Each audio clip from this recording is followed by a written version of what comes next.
Nah, itu kan kita harus tahu strategi sebelumnya. Kalau sebelumnya misalnya 5 tahun. Ngomongin strategi sebelumnya, ini jadi Iya. menarik. Kenapa? Pelatih timnas bukan kayak pelatih klub yang ketemu pemainnya tiap hari. Enggak. Cuman ketemu pada waktu international break.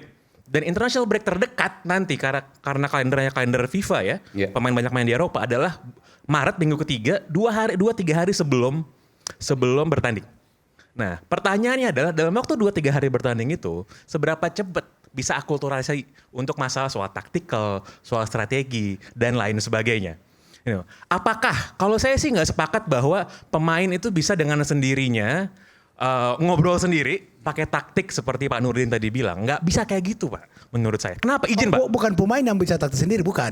Pelatih sebelum pertandingan itu dia melakukan manajer meeting zaman saya dulu. Betul. Nah, untuk menyampaikan kepada pemain, ini nanti melawan tim ini, pola kita begini. Benar Pak. 4-3, Betul. Itu dijelaskan. Betul. Setelah itu baru dia susun pemainnya. Betul. Ini kamu di sini, kamu di sini. Tapi Cuman kan kalau tadi menurut Pak Nurdin adalah ketika lawan Arab misalnya, itu taktik pemain gitu.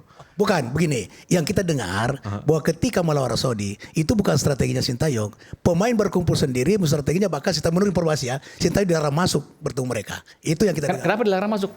Karena pemain-pemain kita tidak mau mengikuti strategi itu yang kita dengar ya. Karena masalah komunikasi ada. Bukan masalah taktik dan strategi. Nah, cuman kayak gini Pak Nurdin, kalau misalnya pemain menarik nih. bisa ngomongin taktik sendiri, pelatih buat apa lagi kalau gitu? Ya, tapi menarik. Saya Tapi nggak percaya faktanya, sama seperti itu, Pak. PSSI menang, tim nasional kita Iya, menang 2-0. iya, betul. Dan yang kebetulan cetak bola ada pemain Indonesia, bukan terusasi. Ini waktu. Betul. Maksudnya itu menurut Pak saya- Nurdin mungkin jasanya Coach Sintayong di saat lawan Arab Saudi. tidak ada. Iya, itu yang saya Begitu. pertanyakan. Sehingga pada waktu itu menang. Nah, ini Betul kan? Ini kan saya rasa logika yang terlalu sederhana diambil pada waktu menang ini karena pemain, pada waktu kalah gara pelatih, kan kita nggak bisa gitu dong. Waktu Kan juga begitu. Pak. Bagaimanapun yang yang punya responsibility sama authority itu tetap pelatih, menang karena pelatih. Setuju, Karena pelatih setuju gitu Bos kan. ya, Iya. setuju. Tetapi boleh diterapkan menurut yang kita dengar ya. Ketika melawan itu Australia, melawan Iya. Jepang, itu pemain-pemain kita tidak setuju dengan taktik itu. Nah, waktu lawan Bahrain, waktu lawan Nggak waktu lawan setuju. China, bukan waktu lawan China, Hah? itu ruang ganti. Itu yang kita dengar itu. Nah, sehingga waktu lawan Saudi, pemain itu berkumpul, tidak boleh Sintayong ada di mereka. Menyusun dia mau bermain dengan gaya mereka.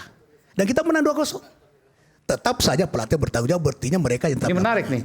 Jadi Pak Nurdin mendengar itu ya. Ketika ada pemain-pemain ini, dia nggak mau ngikutin taktiknya Sintayong, dan Sintayong waktu itu mungkin diblok, saya nggak tahu bahasanya apa. Menang 2 kali. Arab Saudi sama?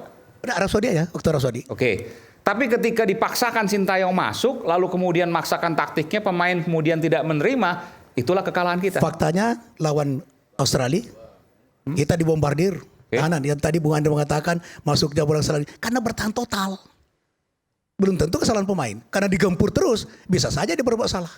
Tapi bukan karena kualitas yang rendah sebagai seorang pertahanan kemudian gol tercipta. Boleh ngomong. Itu karena Sorry bang, bentar aja bang, sorry. Gini, memang kalau kita suka ngikutin bola dari dulu kita tahu bahwa kadang-kadang ada istilah pelatih lost the dressing room. Memang, ya pelatih sama pemain itu udah nggak ngobrol, emang ada itu kejadian kayak gitu. Tapi kalau kita mau lihat sebenarnya, saya lagi-lagi nggak bisa kita bilang bahwa kita kadang-kadang suka mengecilkan arti pelatih atau manajer bola gitu, seolah-olah contoh misalnya ini mah pemain siapapun jago, pelatihnya siapa aja, jadi nggak juga. Argentina udah 2014 itu lebih canggih skuadnya daripada pas jadi juara dunia. Pelatihnya siapa? Namanya Diego Maradona, pemain hebat, taktiknya acak adut, nggak kemana-mana itu tim gitu. Jadi kalau menurut saya kita harus fair juga Pak ngelihatnya Pak. Pelatih sama pemain itu sama ada dua elemen yang saling bersinergi. Jadi menurut saya ini nih, saya mau menengahi nih. bukan kamu tengah Bung Andre ini bentar, pengamatan. sebentar. Jadi gini, Prof. ini sebuah pengalaman Prof. sebelum Bung Andre sebentar dengar. Ya. Sebuah Karena pengalaman. senior saya ngalah dikit. Saya waktu ketua bidang tim nasional, saya bawa Indonesia Piala Asia di Lebanon 2001. Bawa pelur kita. Dari situ harus lanjut ke Piala AFF di Thailand. Pelatih yang sama ketika di Thailand, itu saya akan mundur ke tim nasional kalau di sini bawa pelur. Saya mengatakan itu. Saya merangkap sebagai manajer tim. Saya hentikan pelatih di tengah pertandingan berlangsung. Kenapa? Ada dinamika. Pemain menghadap sama saya sebelum pertandingan besoknya, dan itu penentuan. Mengatakan ini dinamika seperti yang dikatakan oleh Pak Erik, ada dinamika yang tinggi. Salah satu dinamika adalah bahwa kami tidak cocok dengan strategi dan taktik pelatih. Saya tanya, itu 7 pemain. Boleh tanya Aji Santoso masih ada tuh. Itu masih ada tuh. Kurniawan masih ada tuh ya. Terus Bima Sakti masih ada itu. Kenapa?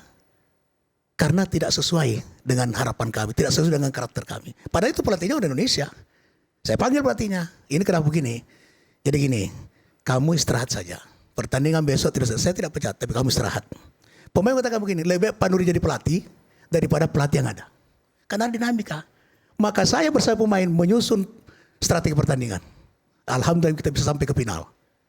Yang tadinya tidak mungkin masuk final. Kalau itu karena pemain tidak cocok, itu dinamika. Jadi tidak semua itu kalau tidak sinkron atau taktik dan strategi yang diterapkan oleh pelatih dengan pemain. Maka ketika saya itu baik waktu manajer PSM maupun ketua PSSI, saya tidak pernah intervensi pelatih. Tapi pelatih, karena saya ngerti bola, kepertanggungjawaban taktik strategi kepada saya baru dengan pemain. Saya diskusi. Nah, itu salah satu pengalaman, Buziahan.